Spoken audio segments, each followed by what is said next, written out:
Hey guys, it's going to wrap up the season premiere of Supergirl, Season 3, Episode 1, Girl of Steel, and I was definitely looking forward to this premiere for a couple reasons. Mainly because of the fact you guys know I enjoyed last season. I thought from a character standpoint they did a really good job.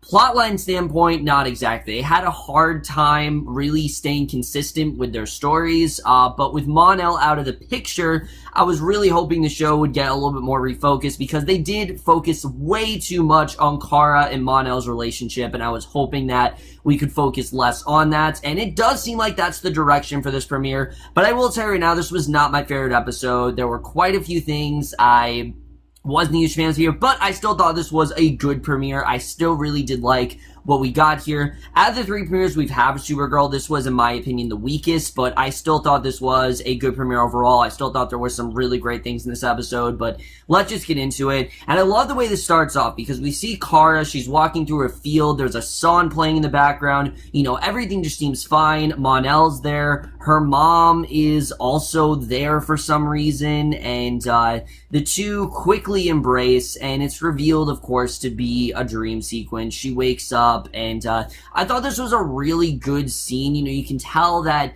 even though Mon-El is gone, obviously he's on Kara's mind. It's not something she's just going to let go of. It's something that, you know, definitely she is holding on to, and it definitely is starting to mess with her mind a little bit. She's going through a few sort of, you know, dreams where Mon-El could possibly be alive. Now, we know Mon-El is alive. We know that, you know, what actually happened to him.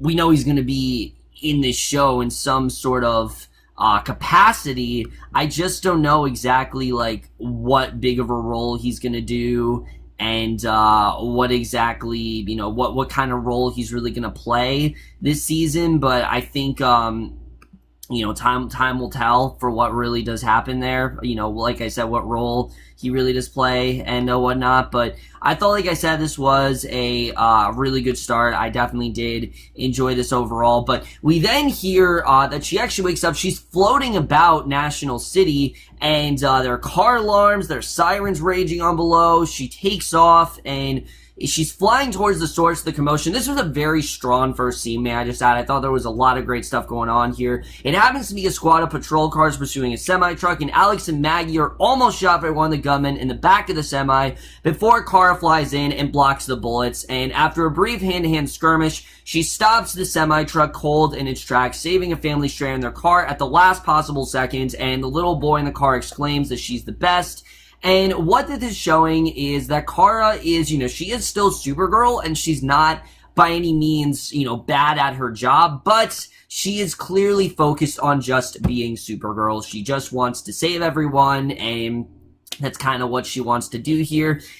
In my opinion, though, I didn't really feel like she went through enough of a change here. I felt like, you know, they didn't really do enough with this story, because she's supposed to be hurting a lot since Mon-El, but I didn't really see much of a difference in the way that Supergirl approaches fighting. It seemed pretty similar to me. There really wasn't too much of a difference, and we're going to get into that in a little bit. But at the DEO, she meets up with Wynn and John to discuss the pursuit, and she has a very no-nonsense attitude about her. She's cutting out all sorts of small talk, talking strictly about business, and that's really it. You know, the Kara side of her, she's not really doing much with. She's just kind of shutting herself out of conversations.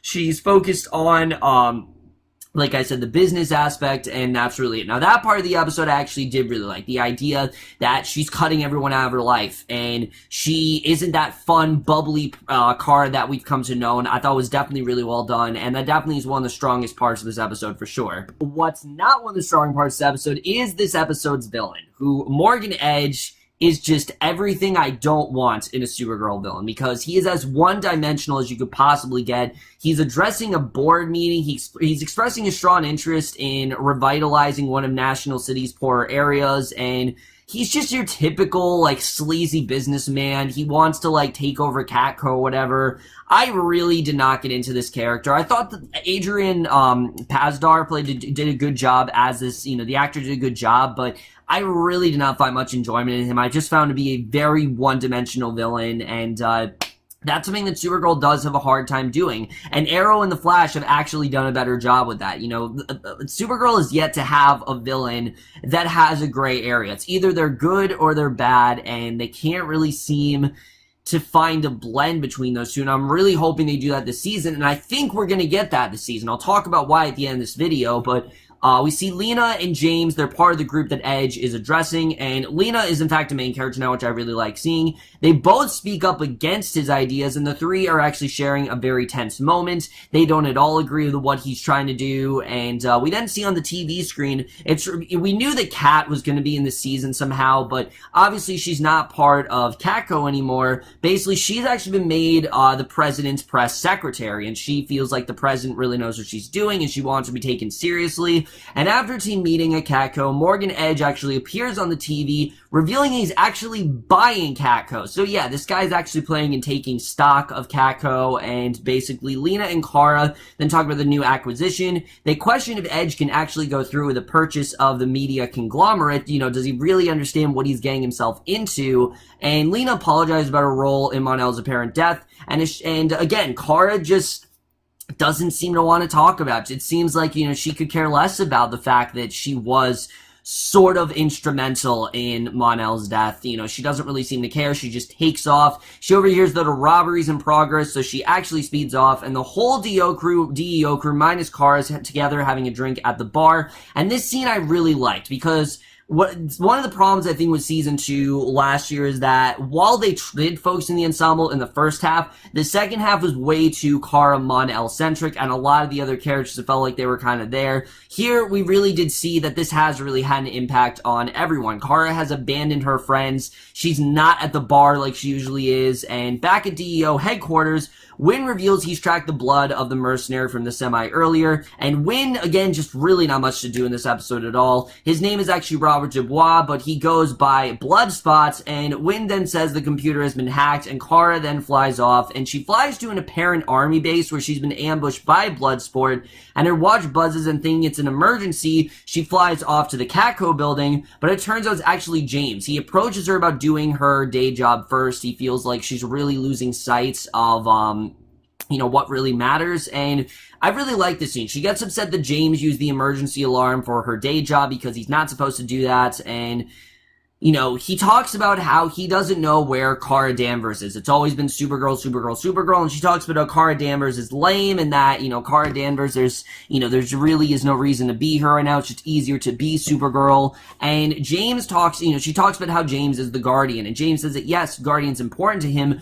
but he also remembers to be James Olsen, and Kara tells James she quits her job as a reporter, and we know she's obviously not going to stick with that. You know, she's not just going to completely quit her job, but I thought this was a well done scene. Again, you can see how this, you know, Mon-El's death has really had an impact on her. I definitely did like seeing that, and I thought, again, that was definitely very strong here. And James, a character that I feel like I've kind of been back and forth with. Sometimes I like him, sometimes I don't. In this episode, I really did like what they do with him, and I do hope they continue to utilize him better than they did last season. So Wynn tells John and Alex that Dubois, that he actually stole the cloaking technology from the army race that would allow him to drop nuke over National City without anyone noticing what he was about to do. So Lena then approaches Edge in his office. The two converse about his development plans, and Morgan reveals that he's actually going to use Catco to push his agenda and defame his enemies. The only reason that he's doing that is, again, because it's part of his agenda. And after Lena leaves, Dubois walks in, revealing the two are actually working together, which I pretty much figured from the start. I did not think this was that surprising reveal at all, but Alex approaches Kara at her apartment, and these two, their scenes are always some of the strongest of the entire show, and no exception here. I thought they still had some really great scenes within this episode, because they go back and forth and argue about Mon-El's sacrifice, and you know, Kara does agree she's going to come to Alex and Maggie's wedding. She is definitely going to do that, but after pushing their personal frustrations aside,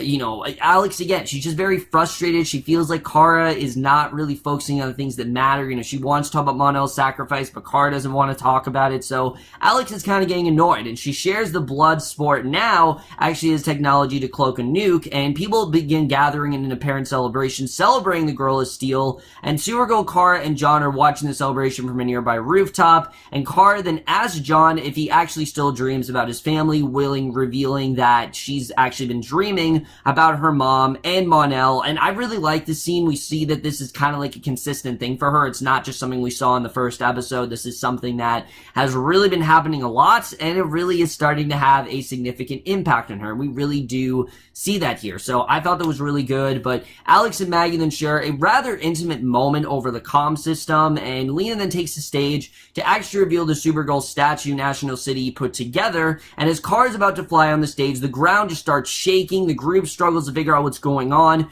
and after some quick problem solving, she realizes that the Bloodsport actually isn't dropping nuke from the sky. He's launching it from a submarine underwater, and I did like the scene between Alex and Maggie where Maggie asked Alex if she wanted to get married because Alex just seemed very beside herself, and I thought this was going to be their breaking point because Maggie is not a main character this season, and I don't know if she's going to stay on the show. I don't know what happened if Florina Lima just couldn't stay on as a series regular, but she's not a main character this season, so I thought they were going to try to break them up, actually, like Alex wasn't ready for their marriage, but I'm happy they didn't do that. I'm happy that it was instead that Alex was actually upset that she wouldn't be able to have Jeremiah there. That's why she wants such a quiet wedding. She doesn't want a huge celebration because Jeremiah can't walk her down the aisle. It's something that she's always pictured in her head, and, you know, if he can't walk her down, then she doesn't want to have, like, a huge wedding. So as Kara's about to fly on the stage, the ground, like I said, starts shaking, and after some quick problem solving, she realizes that Bloodsport isn't dropping nuke from the sky. He's launching it from a submarine underwater, and the missile they launch makes contact with the waterfront. The ground begins to crack open, and after focusing on Bloodsport's heartbeat, she's able to locate the submarine underwater, and after making contact with the sub, it launches another missile, and while Kara's in pursuit, the missile detonates, causing more destruction on land, and Alex keeps radioing for Supergirl over their communication system as an incapacitated Kara keeps sinking lower and lower into the water, and suddenly she sees a vision of Mon-El. He's telling her to wake up, and she promptly lifts the submarine clear out of the water for all of National City to see, and that was awesome. I love the way that scene was done. You know, you see her being a badass. I mean, that's one of the things we love in the show. We love seeing Supergirl be the badass that she is, and she shows up to Lena's office to discuss Edge's potential business acquisition, and Lena reveals she actually bought Catco and she wants Kara to break the story. So she talks to Kara about coming back to work for her as Edge walks in the office, and she leaves the two alone to talk. They share this very tense moment before Kara actually shows up on the balcony in her Supergirl costume, and she takes Edge to the top of the ship, transporting shipping containers, and reveals that she knows that he was actually behind the attack at the waterfront, and she leaves him on top of the ship, and she's flying back because, again, he was behind it. So the camera pans below the water where we see a spaceship crashed, and Alex then approaches John at the DEO about attending their wedding, and basically she wants him to walk her down the aisle. He's been this real father figure to her, and, you know, she feels like he is the one that's in the best position to replace Jeremiah, and John accepts and the two hug. It was a really nice scene. I really love seeing those two interact. I've always enjoyed their scenes together, but Kara is then looking through pictures of herself and Mon-El. She picks up her phone to text Lena that she'll see her tomorrow at work. She shows up to the bar to share a drink with the rest of the DEO crew. It seems like things are back on track for her. But then we get to the ending, and I don't know exactly what this means, but Kara has this really weird dream where she wakes up and she sees what looks like sort of like an exorcist type dream. I don't know really what's going on there, but that is the way this episode ends. So overall, guys, like I said, really not my favorite episode at all. Really my main complaint with this episode is that I really did think it was rushed. I thought what we got with Kara in general, I get what they were trying to do. I get that they were trying to show, you know, that Kara has kind of abandoned her friends and everything, and that she isn't really focused on the right things, but the fact that it all got resolved in this episode, it definitely is a concern for me. Why? Because The Flash and Arrow did very similar things in their third seasons, and we know how those turned out. And I'm really hoping, and praying that Supergirl does not do the same thing that Arrow and Flash did. I'm really hoping that they can overcome it, and they don't go through, you know, sort of like the third season slump that these shows seem to go through. It seems like it's not the second season, it's the third season that really starts to have an impact on these shows, and I'm hoping that's not the case with Supergirl. I'm hoping it's not the case for Legends either. I'm hoping neither of these shows suffer through that. But what I did really like in this episode was what we did get with her, like I said, shutting out all her friends. I thought that honestly was really interesting. but I felt like it could have lasted a little bit longer for sure. I felt like they did kind of go a little bit overboard with it. The whole thing with her in these visions, though, I really do like. You can see that, you know, though she's trying to act like she's over Mon-El, she definitely is not. She's thinking about him a lot. He's definitely in the back of her mind, and it's something that she's not going to forget. I mean, Mon-El's someone that she had a great relationship with. She's not just going to forget about him, and that's just kind of the case. You know, these two did have a bond, and she's not just going to let that go, and we definitely do see that here. So I thought that definitely is very interesting. What that end dream means, I have no idea. I don't know what that really means for Kara, if it's showing that she's got, like, this darker side or whatever. I'm not entirely sure, but I do like that Lena's now actually bought Kako. I like that Kako's going to play a bigger role, because I think one of the major problems of last season is that, well, season 1 focused too much on Kako, season 2 focused too much on being a procedural, and I'm hoping that season 3 can actually find a nice way to blend those two elements together and basically find a way to essentially just, you know, keep the show where it has this equal tone, and I'm hoping the show is able to do that. The stuff I really love in this episode was Rain. The character of Rain, I really enjoyed. We didn't get a ton with her, but basically she's seen talking to Alex, and, you know, we think that maybe they're going to start something because of her. I don't know if they're going to start something, but that's kind of what it implies. She's got this little daughter, and her daughter actually ends up almost dying in the submarine, you know, explosion or whatever, and she's got this, like, building on her, and somehow Rain has these powers where she's able to lift the building up. She, like, twists it around, so Rain definitely has powers. Rain, I'm pretty sure, is the one who was in the sleep pod at the end of the second season. Remember, we saw someone else from Krypton. She is definitely from the same place as Clark and Kara are, but I don't think that it's the same type of situation. I think there's definitely more to her character. I'm definitely interested in getting into her, because I think Rain, if they handle this right, this could be a really good villain for the show. We've been waiting for it. I think we're about to finally get it, and that's something that I've definitely been waiting for. I want the show to have a really good villain. I want the show to have some really high stakes, and I feel like that was the problem last season. It happened eventually, but it just happened way too late, and I felt like, you know, they could have done a lot more with Rhea as a character. So I'm hoping they do a lot with Rain this season. I'm looking forward to seeing her as a villain. Speaking of villains, I really did not care for the villain this episode, Edge. I thought he was just so one-dimensional. He was just some guy that, you know, was corporal business, you know, businessman, whatever, wanting to take over Kako just for his agenda. I just did not care. I really did not care about his scenes in this episode.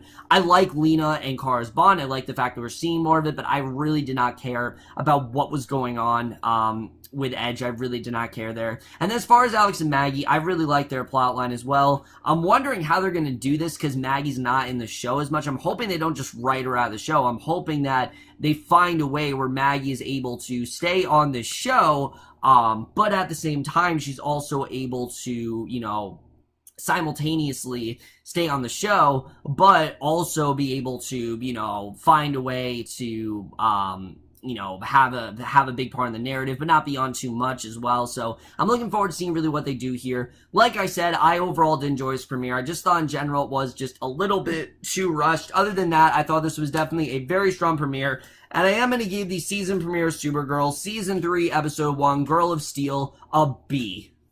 Over, guys, for this episode of Supergirl. Let me know what you guys thought of this episode overall. Love your thoughts, and I'm definitely excited for the show to return. You know, you guys know how much I do enjoy the show, so I'm happy to see that the show is back. I'm looking forward to seeing really where we do go this season. But that's it for this video. Hope you guys enjoy. I'll see you guys in my next video, and I will see you guys for that. Okay, bye.